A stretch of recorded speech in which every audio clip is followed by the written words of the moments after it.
முதலமைச்சர் ரங்கசாமி வந்த பிறகு லஞ்சம் கொடுக்கறதுனால 390 ரெஸ்டோ பாரு ரெஸ்டோ பப்பு கொடுத்துருக்காரு.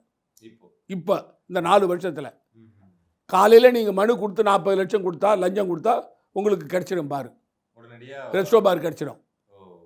அந்த ரெஸ்டோ பார் வச்சுக்கிறவன் அனுமதி 12 மணி வரைக்கும் தான் ராத்திரி, விடிய காலம் 4 மணி வரைக்கும் குடிச்சிட்டு கும்மாளம் போட்டு ஆட்டம் போட்டு புதுச்சேரி மாநில மக்கள் நிம்மதியாக வாழ முடியல. மாறிடுச்சு. புதுச்சேரியோட கலாச்சாரம் கெட்டு போச்சு. இல்லை, இப்போ நீங்கள் மறுபடியும் ஆட்சிக்கு வந்தால் பாண்டிச்சேரியில் அந்த ரெஸ்டோ பார் ரெஸ்டோ பப்பை பூரா எடுத்துருவீங்க. குடியிருப்பு பகுதியில், பள்ளிக்கூடத்து பக்கத்தில், ஹாஸ்பிட்டல் பக்கத்தில், பொதுமக்கள் நடமாடுற பகுதியில் உள்ள எல்லா ரெஸ்டோ பாரும் ரெஸ்டோ பப்பையும் நாங்கள் எடுத்துருவோம். பூரண மதுவிலக்கு கொண்டு வராவிட்டாலும் ரெகுலேஷன் அதை ரெகுலேட் பண்ணுவோம். அந்த வேலையை நீங்கள் பண்ணுவோம். இப்போ என்ன பண்ணிட்டாங்க, புதுசாக 6 IMFL மேனுஃபேக்சர் யூனிட்டுக்கு ரங்கசாமி கூப்பிட்டாரு.